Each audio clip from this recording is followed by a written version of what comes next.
Welcome to Explore Words, Discover World podcast, presented by Bradford Literature Festival. In this episode, speakers Daniel Levy, Dr. Miriam Francois, Professor Paul Rogers, and Chair Akil Ahmed explore the potential for transformative change as some of the world's largest economies, India, the United Kingdom, France, and the United States, head to the polls in 2024. Recorded live at the 2024 Bradford Literature Festival, this episode offers an overview of the elections and their potential to influence the future trajectory of global politics and economics.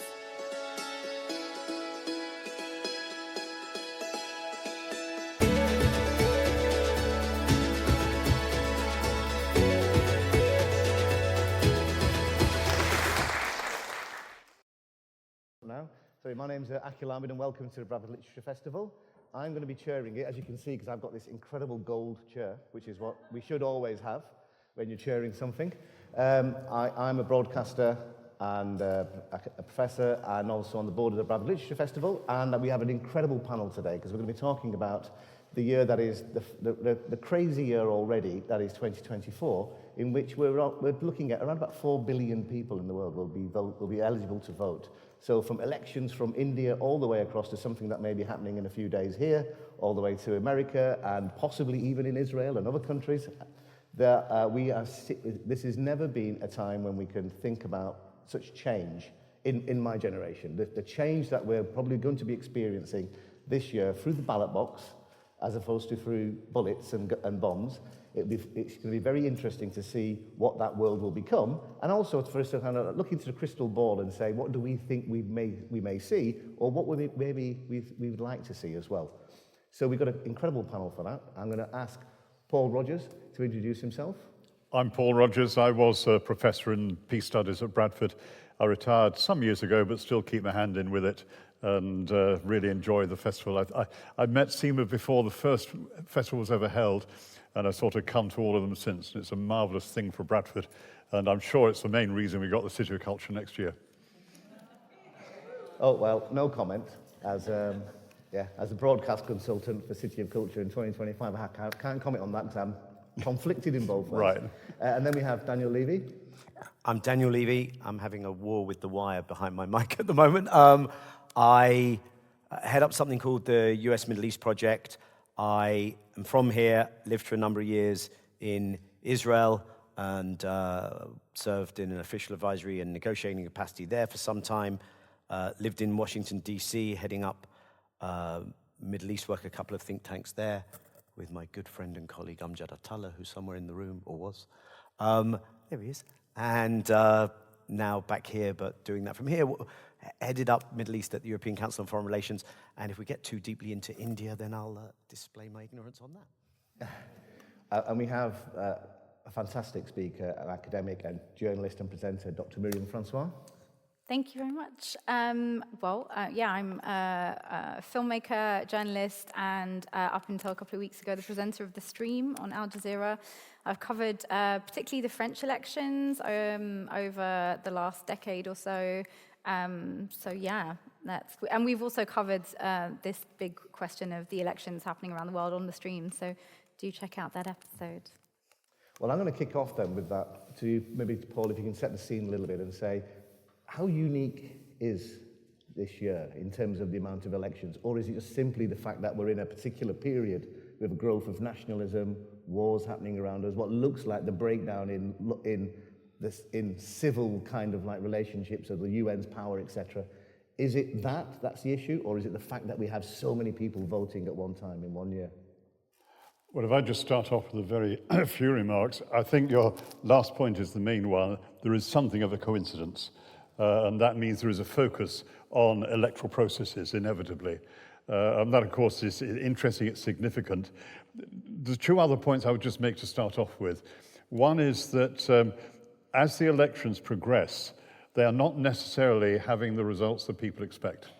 And it's interesting that, or else they're having results which may not fit into the overall pattern. In terms of the rise of, if you like, rightist populism, that doesn't fit in with the election in Mexico at all, which has really, if anything, gone the other way. If you look at the sort of developments in India. I think for most external analysts, and Daniel no doubt can tell us much more about this, it was unexpected that Modi didn't get a clear majority. What that means is difficult to say, but that at least I think is something which was simply not expected. You have the total uncertainty in the United States at the moment, changing even in the last 36 hours. We simply don't know where we'll be there. I think that, so basically things aren't happening in quite the pattern. I mean, I think it would have been absolutely right to say, well, it looks like it's going to be generally a move to the right. It's not turning out quite that way, and there's a lot of uncertainty. But the other thing, and those of you know where I'm coming from, you're just going to have to live with this. The one thing is you have an election which involves, what, 400 billion people. 4 billion. 4 billion, sorry, get it right. Okay. And I did a science degree. Something we don't know, Paul. No, I did a science degree, for heaven's sake. No, the big thing that comes to me is that in none of those elections to speak of is the biggest issue facing the globe anywhere appearing, and that is climate breakdown. It's just not there. It's quite astonishing. That really needs to be discussed in some way. I don't know whether this is a venue. It's basically the elephant in the room. We're going on blithely, and we're actually seeing the beginnings of actual breakdown. There's just not the political leadership, and there's not yet the public pressure. We have the science. The climate scientists are absolutely clear about what's going to happen, but people are not taking any notice of it. And this year could have been the year in which that might have changed, but not yet. We hope possibly that with the next COP being in Brazil at the end of next year, that may be an opportunity for things to change. But if not, we're in for a very rough time, which will overshadow all the other concerns that we have, and there are many. Well, I'm sure it will come up in the conversations as well. But Miriam, I mean, how important do you think this year is? What do you think what would you like to see at the end of it? In terms of a realistic approach of what we think would come at the end of this year. What would I like to see? Well, look, it's really not about me, but I will say that I think that we are, I don't necessarily share the optimism about it being a mitigated verdict in terms of the outcomes of these elections. You know, are the left actually going to win out in the end? I'm obviously closely looking at this country, the US, France, India, and, you know, it's not looking great, to put it mildly. In France, we are more than likely, according to the polls, going to be looking at a situation of cohabitation with the far right. It's the first time that we would have the far right in power since the Nazis occupied France. So, lots to be optimistic about, not. The person who is likely to become our prime minister, Bardella, is 28 years old. Not to say you can't be 28 and talented, but, let's be real about this. He's a 28-year-old fascist. He is dangerous. He is a dangerous man. The party he represents is extremely dangerous. And I would say that the reality that we are going to be, in all likelihood, facing a coalition in which Macron is required to govern with him is not an enviable future for any country. Before we even get to the logistics of trying to govern. We'll go through some of the countries individually after. Yeah. But Daniel, how do you see 2024? Is it, as Paul said, there are kind of like coincidences, or do you think that this is a moment where historians will look back on 2024 as a turning point?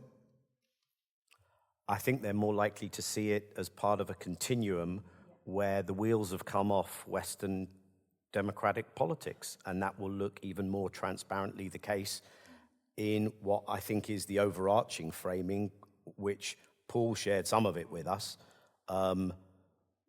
literally fiddling while not just Rome but the entire world burns.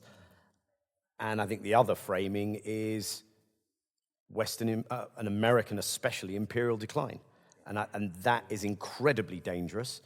And so I think we'll probably find the headlines outside of those political outcomes, but something Miriam referred to, is also important because it's hard to know what to do with it, which is, I think, you now have a system where essentially as a public, we know we're being treated with contempt as idiots by those who ask us every few years for our votes. We're also increasingly aware that they're not going to change much in the face of big tech, what was always there in terms of corporate governance, but it changes now in terms of the nature of media, the nature of technology. The military-industrial complex was always there, but it feels less and less like that is going to change things. And yet, somehow we've got to swallow hard and acknowledge that it does make a difference if it's Nigel Farage or Keir Starmer, right?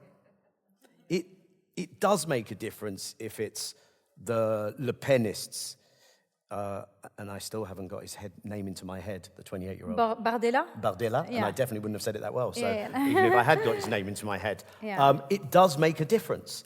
And, you know, you had the Greens are in power in Germany, and they have become one of the most warlike, anti-environmental, neoconservative parties in the world, and yet it matters whether it's them or the AfD. So I actually think that something like the setback to Hindutva and to Modi in India might end up being the positive silver lining headline rather than any of the things we're looking for in the West. And I also look at what's just happened in Kenya. And I say to myself, you know, can publics outside of electoral systems, because they had an election in Kenya, but something that was going to really impact people's living standards was challenged on the streets, and that was victorious on the streets. And so, you know, we have to process that stuff because it seems to me to matter a lot. And Senegal obviously saw elections where somebody exactly. who'd been in prison is now the president. So, you know, there are openings potentially, but I think it's not a very hopeful future. And I think that the reality is that most of us are looking at, once again, this, you know, by this polar system where we're given the options between two choices nobody actually really wants, at a time where we have never needed kind of more radical solutions to extreme crises in our midst. No, I think you're right. Should we start then with that, with the election where they have two candidates that not many people really want in America? And of course it's linked, because I think it's linked to the, as you said, I think you're completely correct, you know, linked to the kind of like the decline in the kind of, in the American empire. You know, we always said, you know, I once made a film about it where we had this incredible line from one of the academics who said the American empire, it was never really an empire because they never sent their second sons to go and live in a foreign country. They wanted to do it on a 6-month attachment. So that's why it was never really the real kind of empire in that sense. But well, except in Israel, where of course they did settle en masse and continue to settle en masse. Well, later on, but yes. But in terms of America, the two people, well, one person in particular, but are we going to see these two particular people that are on the ballot now? Are they going to be on the ballot in November, Paul? I don't know enough about American politics to say. I mean, given their age, either of them could fall ill. And in fact, looking at him, I think Trump is probably the more likely. But no, so leaving aside that, I think quite probably. But I would say we'll know within a fortnight whether Biden will stand. I mean, he's determined to at the moment. That may change. Got to just raise one other thing. We're talking about the global things. The other thing I think we have to factor in right at the start is this is an increasingly militaristic age. The Stockholm Peace Research Institute reported that for the first time, world military expenditure this year has hit $2 trillion. And it's going up in many countries. It has this extraordinary position, we were talking about it earlier today, that this is Armed Forces Day in Britain, and you have our dear friend Sunak and Starmer each going to military-type establishments to say how much more they're going to spend on defence. Sorry, on the military one, shouldn't use the term defence. So essentially that is also happening. It's an incredibly good time. I mean, talk about now thrive the armourers. This is the best time to be in the arms trade by far. So I'll just add that in now. But on the American side, I would see what my colleagues think. I want to hear what they say about this. Daniel, how realistic is it that Biden's going to stand? And does it really matter anyway if one of them, whoever wins? What you just said, Paul, made me think they may not have sent their sons to settle, but they did send their poor and their immigrants to fight and invade faraway countries in the US. So that kind of matters. The thing is, you came into this, and I think it's remarkable that just the optics, I watched it, I stayed up all night and watched the 90 minutes. And I don't feel it's 90 minutes I'll never get back in my life. I feel I wouldn't have watched the whole 90 minutes, and you had to absorb just the madness of the spectacle in front of you. I mean, there was that guy in the UK election debate which said, is this really the best? You're the best too. We can Best question asked in this debate. Well, on steroids, if you watch the American presidential debate, I mean, really, they compared to those two. But we came into this election, I think, with America already deep in crisis, structurally, systemically, because it's a system where, given the nature of the Senate, this is long-standing stuff, right? You have states with tiny populations that have the same power. So the votes are already completely disproportionately spread at the Electoral College to that. And, of course, money in American politics. So that old adage, it's the best democracy money can buy. But you suddenly wake up one morning and read that a scion of the Mellon family in Pennsylvania dropped $50 million on the Trump campaign. The last election cost $14 billion. This one will surpass that. You just had a primary in New York 16th, where one of the squad, Jamal Bowman, gets blown out of the water on Israel lobby money. Not people from, not on any of his policies. The competing candidate didn't run on this issue, but because of something called independent expenditure campaigns, you can put any amount of money into a primary, into the general, and then you bring in the two particular characters. The puppets. Well, this is the thing. I even blanch at saying that, because if the puppet masters cared to put on a good puppet show, this has been a question. People have posed this question. Right? People have posed this question, yeah. So at least if you thought Wizard of Oz, you could peer behind the curtain and there'd be something there. I think the question today is there anything there other than a mess and a set of deep nefarious interests which don't even give a damn that this looked like a proper puppet show anymore? Personally, I think it would matter if the Democrats could replace Biden because of what he has done on Gaza especially. I can't hide my contempt, but he can't hide the fact that he is a candidate for whom the idea that you can seriously go to your electorate and ask people to vote for him. I mean, but the question about whether he'll stand or not, and I think this is the key, and it may well be decided, Paul, in the next 2 weeks, because they're going to take the temperature. But it apparently is going to come down to a decision made amongst this tiny cohort of power brokers inside the Democratic Party. This is the guy standing on the ticket, the other one's a threat to democracy, right? There's been no contested election to put him there. Whether he is on the ballot will come down to power brokers. I mean, we're literally trying to work out Kremlinology style. Like we try and understand what's going on in Tunisia behind the throne of Said Qais. And that's what's going on in America. But this is supposed to be the shining beacon, so that's my optimism. Will it make a difference, Miriam? Well, I share a lot of what Daniel was saying, to be honest, and I think that there's a couple of things. There's the fact that Gaza in particular, I think, as the onslaught has gone on now, for coming up to 9 months, right?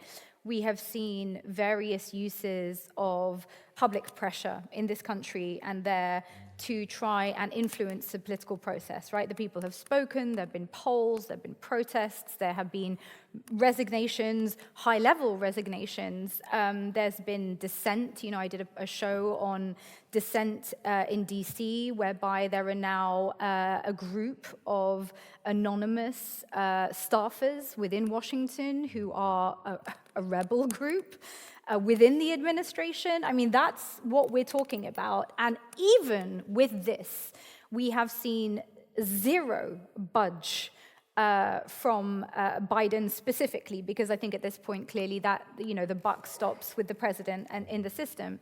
However, having said that, I sort of jokingly referred to puppets because I remember reading in Obama's autobiography when he was discussing the Israel-Palestine conflict, him saying that he very quickly realized that he had very little leeway, very little space to actually move. And so it's news to no one, of course, that the US political system functions on the basis of lobbying and basically money. Who can pay off the candidates gets to influence the outcome. And so at a time where we have seen significant popular movements, whether it's the Me Too movement, and then a few years after that, we see a reversal of Roe versus Wade. We see the BLM movement, a massive popular movement, and in the same, just a year after that, we see the highest number of black people being killed at the hands of the police. We are seeing mass mobilization over Gaza, and we see policies completely to the other end of that. So what we are seeing is essentially the unmasking of the pseudo-democracies in which we live in. What comes next then? Because I've had this conversation with many people who said, obviously, that young people in America are feeling very different, particularly the Democratic Party, and both parties are at a split. The old Republican Party is being taken over by some Tea Party, far-right kind of thing. And the Democratic Party, Biden, is he really reflecting what a lot of his grassroots supporters and campaigners really want to see, but not just in Gaza, but in other places as well? So what comes next then? On that particular point, I think, there are some interesting parallels with France. I think that the Democrats have been lazy. I think they looked at the Republicans under Trump and said, no one's really going to vote for that. And so they got a bit lazy about actually addressing the grievances that Trump specifically addresses, which incidentally, whatever your views on Trump are as a person, he is clearly speaking to real grievances that people have. Whether or not his diagnosis of the solution to those problems are real is another issue. Just as the far-right populists across Europe are tackling real issues that particularly working-class communities are facing, and that previously working-class-orientated parties on the left have basically, left to the wayside because they're so focused on the middle class. I had a conversation with David Lammy, which I'm sure he won't mind me making public, very recently about this very issue, where he said to me, and I'm sure he doesn't regret it now, that their focus as the Labour Party wasn't the working class, that the votes to be won would be with the middle class. And so from the moment that the Labour Party of this country abandons the working class, it is no longer worthy of that name. And I'd say there's a similar issue in terms of how the Democrats have operated. So what we've seen in France, obviously, is the Macron type independent type approach. Well, I say independent, but not the established kind of political parties. The fracturing of them, and you have a Macron who's more of an individual initially. Are you saying that in America, well, that's likely to happen, or would there be some kind of realignment or a rebirth of any of these political parties? Well, so I'm saying that in France, particularly in the last presidential election, the Socialist Party, which previously has governed France, by the way, we have a strong socialist history, received, I believe, 8% of the vote. The actual far left did better than the Socialist Party in France, which is an indication to you of how poorly but what that means is that what I'm trying to get at is actually established parties, either they fail. If you look at the British electoral system, the Liberal Party was up to the First World War was regularly in government, regularly running the country, and then had one more stint a few years ago, which they probably regret now, the new version of the Liberal Party. But effectively, new parties came, and the Labour Party was the new party which came along and usurped them, and then the Liberal Party has morphed into all sorts of different things over the years. Yeah. Do we think that's what will happen in America? That actually the Democratic Party will and the Republican parties will split in two, or new parties will come, or will they rebuild and just and people will get lost in the middle somewhere. Daniel. I think it's to the US expert. Well, a lot has to be seen through the lens of peculiarities of any country's political system, right? So, no, third parties have not succeeded in breaking through. In America, you don't break up as a party.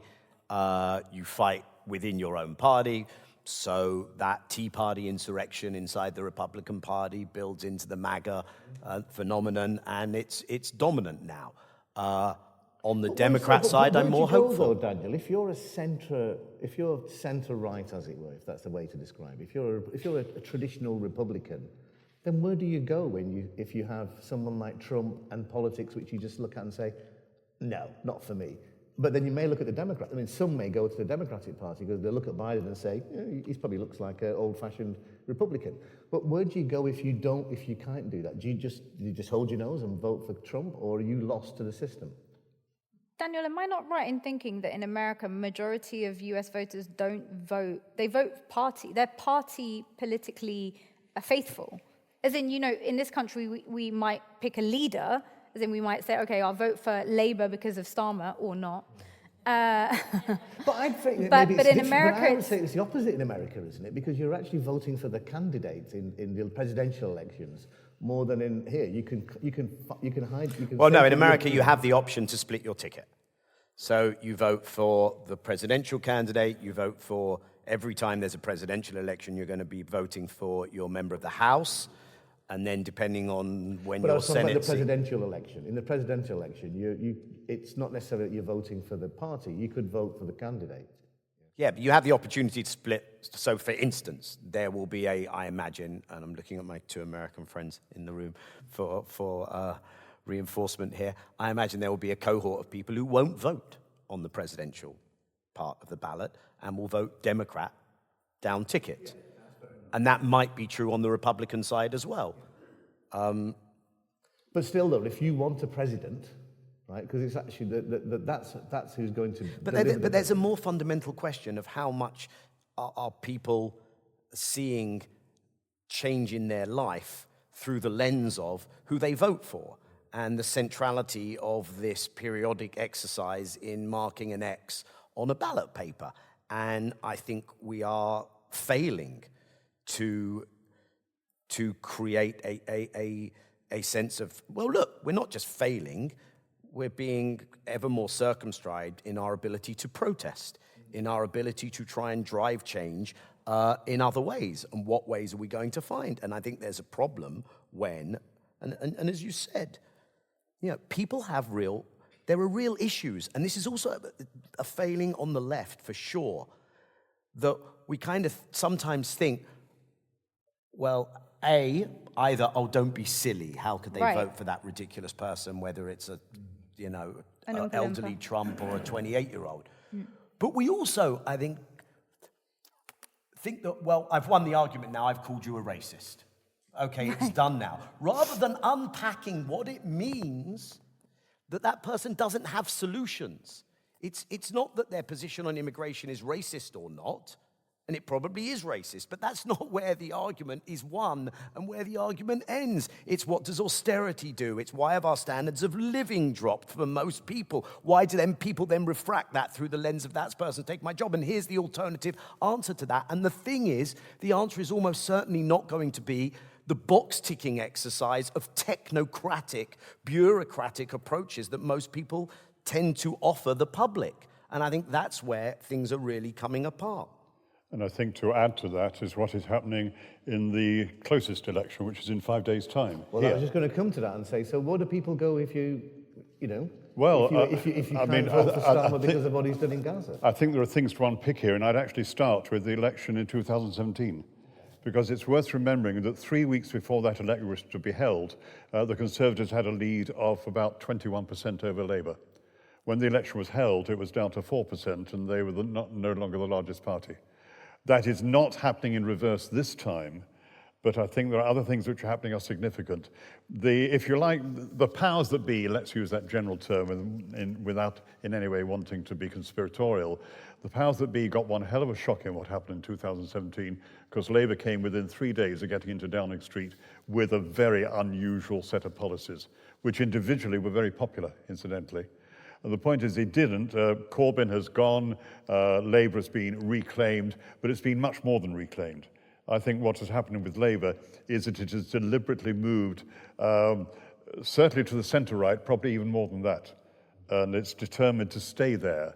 What has gone on within the Labour Party is quite astonishing in terms of getting rid of any people who didn't toe the line.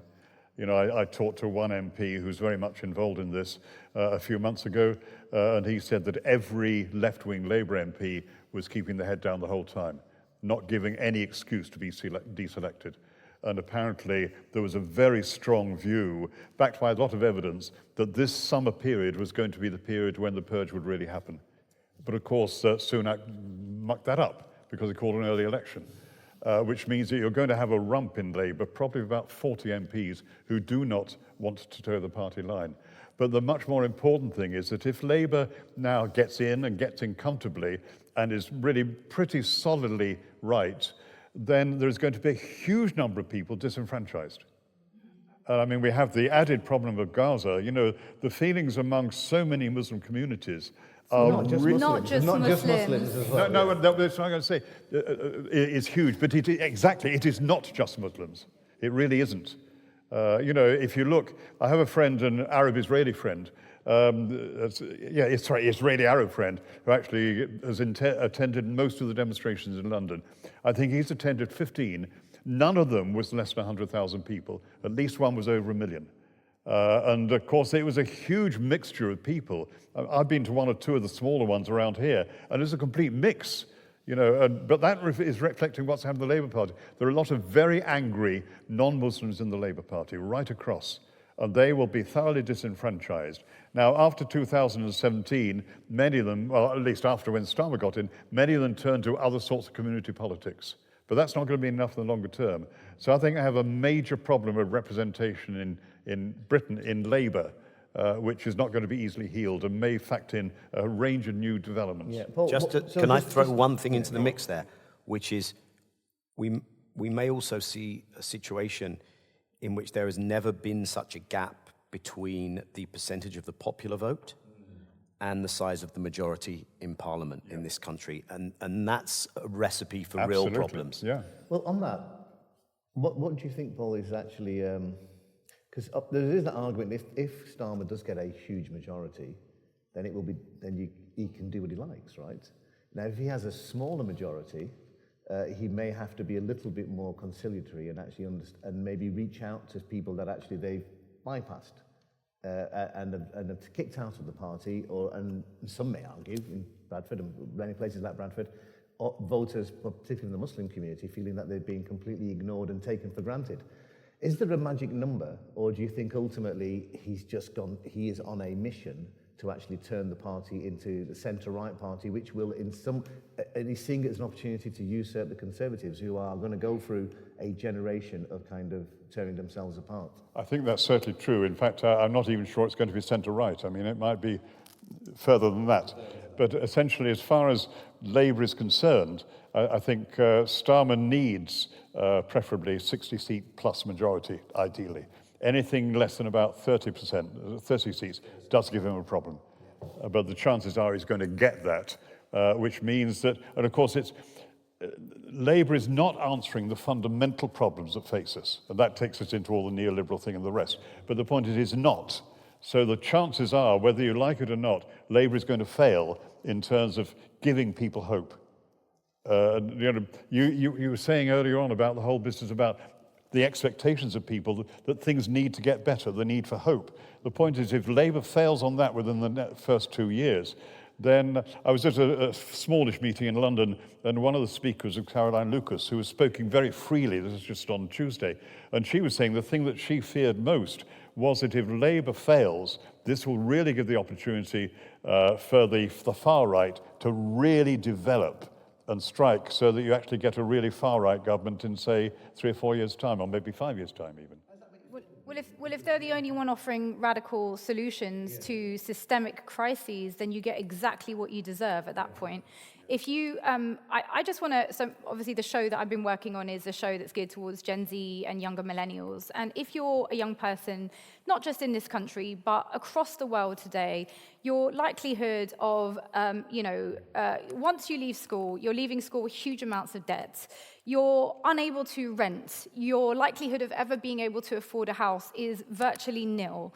Your prospects of earning more than your parents have completely dissipated. We are among the first generations that have much, much bleaker prospects than the previous generations, than our parents' generations.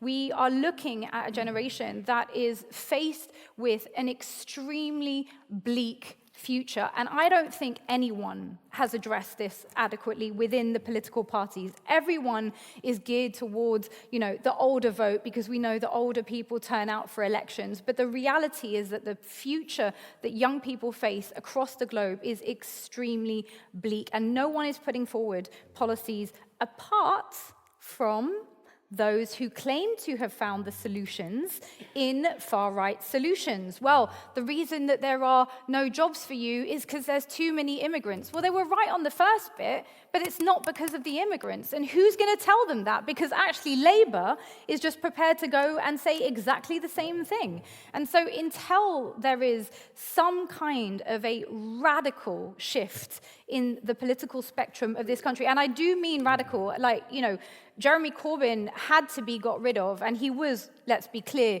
got rid of, right? We're all very clear on the fact that Jeremy Corbyn was got rid of because of his position on Israel, amongst other things, but certainly because of his position on Israel.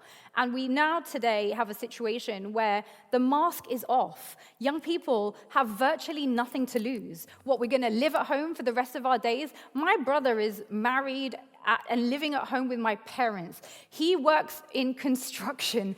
The likelihood of him ever being able to leave the family home is nil. With two people working, they can't leave the house.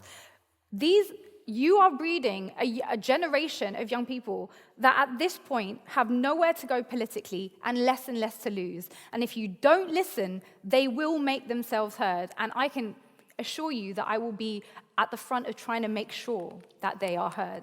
Can I?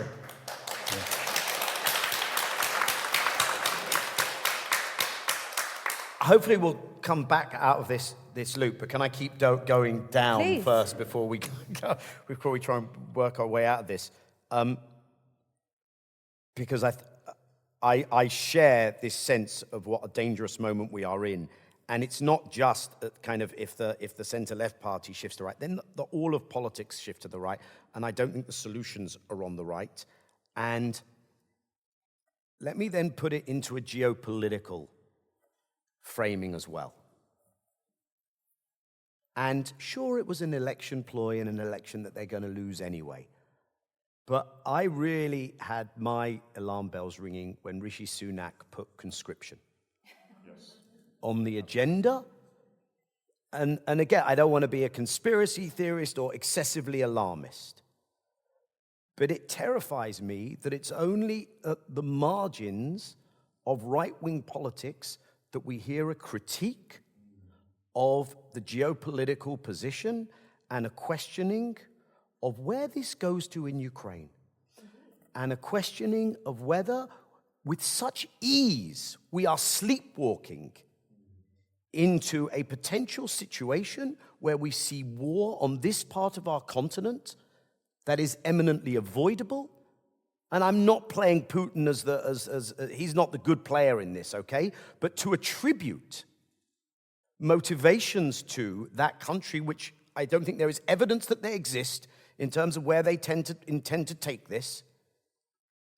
And if you add into the mix that the more wound up we get about migration, when we're living in a reality where climate migrants are going to be a major feature, and then who's going to protect our borders? Hey, wasn't there an idea in the 2024 election? I know he lost, but that conscription idea, dust that one off. There wasn't really an idea anyway. He hasn't really got a plan for it, but anyway. But I think we should be extremely worried about this, and I think it is the is one of the places that this politics can go, and it's a way of avoiding. I look at where the kind of political conversation has gone since the invasion of Ukraine, and the glee with which the people who were feeling really threatened because a generation had seized an issue which is the most crucial issue, going back to the first thing that Paul said. A generation was challenging those politicians. And it was no longer the military experts who were on telly, but it was the people who were explaining to us where our bloody planet is going. And suddenly that's totally kicked into the long grass. And I'm not saying it's a conspiracy, but it was an opportunity to seize on this and to bring our politics right back to a place that was convenient for power structures that were really challenged for the first time. And we have to regain that moment. Yeah, agreed.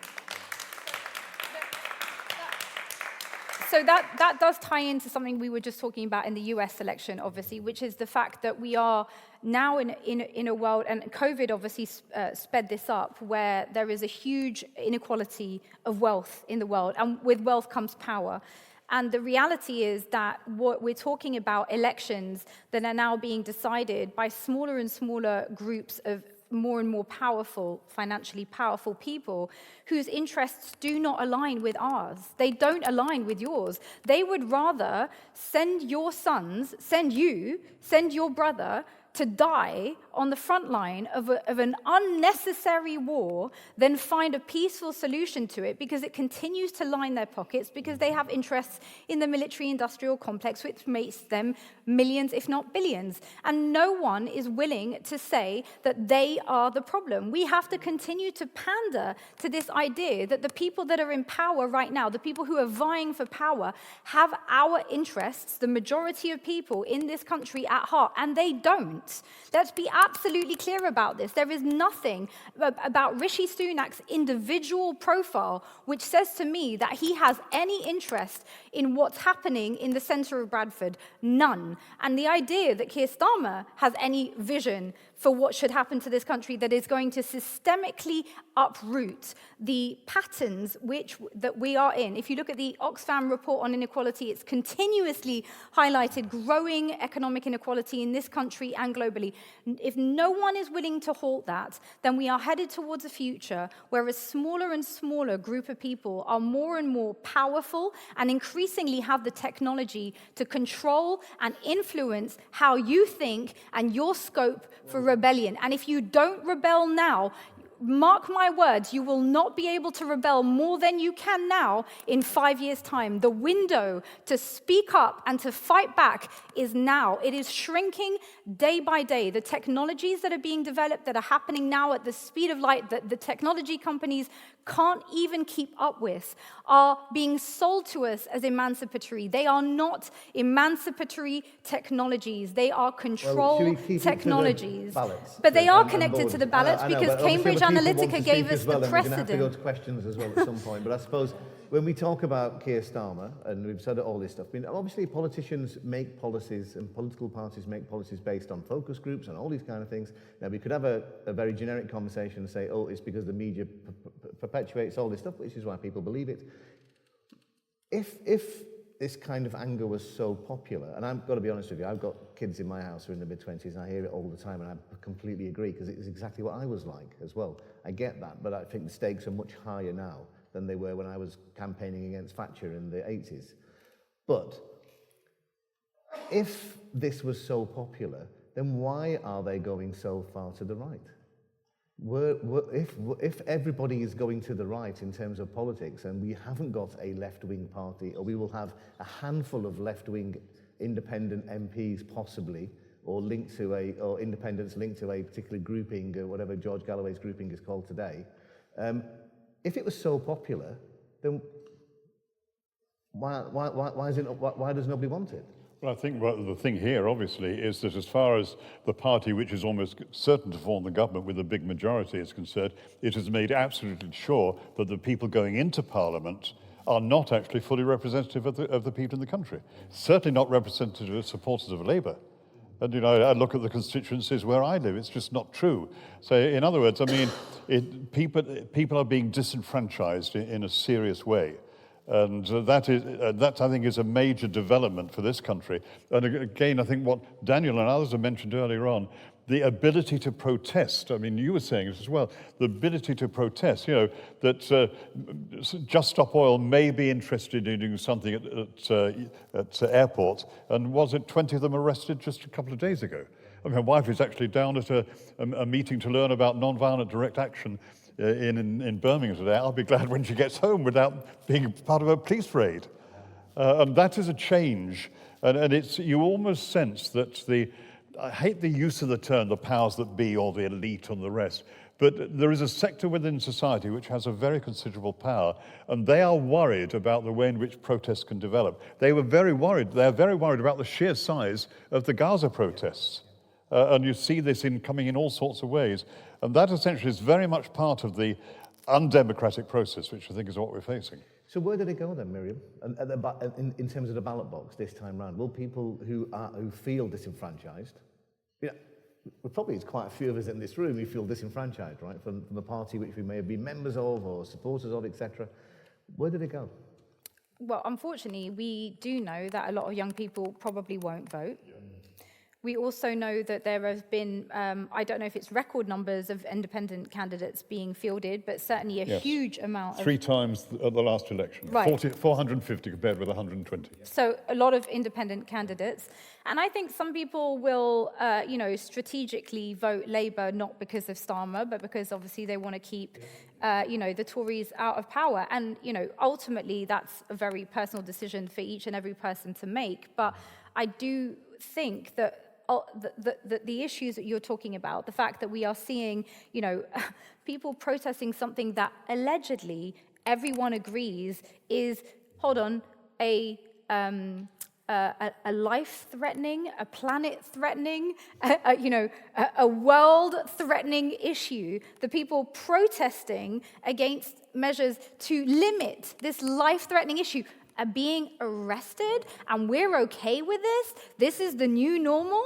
The people protesting genocide, people protesting the lack of action on climate change, which means that your kids will be breathing in toxic air, that their futures are literally doomed. My son, who is 11 years old, I don't even talk to him about this stuff, says to me regularly, "Mum, will there even be a planet when I grow up?" He asks me this question. There is no one willing to talk about the radical solutions that we actually need. And until they do, the only solution is for people to reclaim the power starting from the streets. We have to send a strong message as the people, that if the people in power won't listen, they will be made to listen. And direct action is a great way to start. How would you do that in a sense? If they've ignored it, Daniel, if that's being ignored in many countries at the moment, and you could even go, it's getting even more draconian. I mean, we've talked here about some big issues, but let's talk about the small thing of the coconut camp thing. And the woman, she's 6 months pregnant, and they take her to court over something which kind of is for people of colour, it's a normal thing to call people that you don't like, etc., of your own race. Say it. Hold the placard. Yeah. Every single one of us should hold that placard. I know, but the point I'm making is actually, how do you? Because obviously, if there is this drift rightwards across Europe, in the West particularly, and this kind of authoritarian kind of grip on protest, on whatever, and political parties, then how can you realistically change it? Because direct action, as it were, has been stopped. We've said it hasn't. Daniel was the one who mentioned what had happened in Kenya. Well, that's what I mentioned. That's what I'm asking. Well, first time, doesn't everyone also have the ticket with Elon Musk on the flight to the other planet when it all goes belly up? Right. Okay. I mean, one of the things is, as I think has come across quite clearly, is a reductionist approach which takes this to what you do on election day, obviously is not where this conversation needs to be. And when it comes to election day, that serves one purpose. I think you have to be able to juggle various efforts at one time. So we talked about the Biden administration. Now, Biden actually, in many respects, worked with the progressive faction within the Democrat Party, and they got some things done on domestic politics, on the IRA, not RRRA, their one, the Inflation Reduction Act, which was the big green subsidies and energy and other things package, they managed to do some stuff. He didn't reverse all of what needed to be reversed on Trump and on immigration, and he's leaned in a bad way as he's come closer to election campaign. But yeah, you have to try and make change where power resides. So I think we don't give up on having finally now being on the cusp of a change of government in this country. You don't give up on trying to impact that. And I think there will be an awful lot of people elected on a Labour ticket in a few days' time who will look at the numbers of their election and understand that if they want to be elected again, then some of the people their party leadership have just royally pissed off will need to be brought back into the fold. And so from day one, it's trying to work in that space. But then there are all the other things that people have spoken about that aren't to do with the election and aren't to do with who's in power. And I don't think. I mean, look, I think you mentioned Mexico, didn't you, Miriam? Or someone mentioned Mexico. I did. You mentioned Mexico, yeah. Paul. So there you saw a quite radical left program win with an increased majority, if I'm not mistaken, with Claudia Sheinbaum getting elected following AMLO. And I think one of the things we've got to take on board is America's going to go on its journey. We have to stop thinking about things in terms of the West, and we stand. The West is finished right now in terms of being able to say, these are our values, this is the order that we need to try and push forward. Because on Gaza, if on nothing else, we don't have a leg to stand on. And we have to start rebuilding that. And by the way, the desperation that you described amongst younger people, I don't think it's necessarily true in some global majority, global South spaces. I think there is more dynamism, and there is more of a sense of we can change things. I'm not suggesting we go with China's economic or political model, but China pulled 800 million people out of poverty in the last generation. So there's a need for a bit of humility, and I think most importantly, to step back from this idea that what matters is a militarism of a new geopolitical contestation around war and around lining the pockets of people who benefit from that. And that it feels to me like linking up many of these movements is, and it's not my daily bread and butter, but that's what feels like necessary. Listen, I just want to say a big thank you very much to everybody here. I think in 2025, when you come back to the festival, we'll be able to see what the 2024 elections delivered. I'm sure we'll be sat here with a panel again saying to us, well. So anyway, look, big round of applause for a fantastic panel.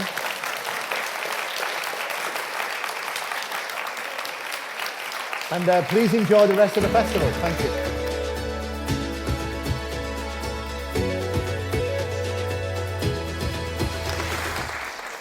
Thank you for joining us on this episode of the Explore Words, Discover Worlds podcast, presented by Bradford Literature Festival. If you enjoyed this episode and you'd like to help support the podcast, please subscribe, share this episode with others, and leave a rating. Mark your calendars for the return of Bradford Literature Festival on Friday the 27th of June to Sunday the 6th of July 2025.